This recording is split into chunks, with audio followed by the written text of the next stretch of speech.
So in the second lesson of this unit, students will be given the opportunity to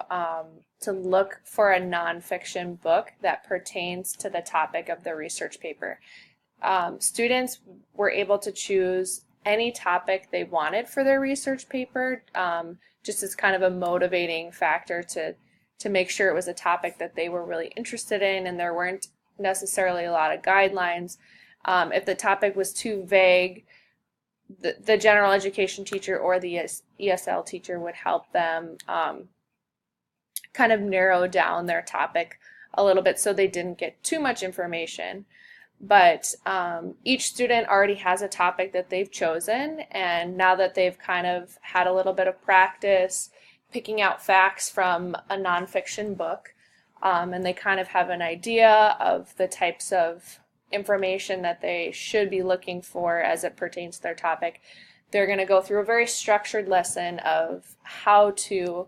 use a library catalog on the internet to find a book. And this is something that they're not only going to be expected to do in their general education classroom, but also a skill that they're going to need moving forward in the rest of their schooling and in life. So I thought this would be a good lesson for the students to have. So they're going to do some activities that kind of review what they were doing before in terms of picking out facts and stuff like that, just to keep building on that. And then they're all going to have a chance to kind of go through the process of how to use the library catalog to find a nonfiction book. And then as a class, in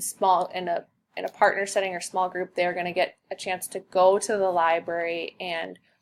find the book that they found in the library catalog, using the information that they were directed to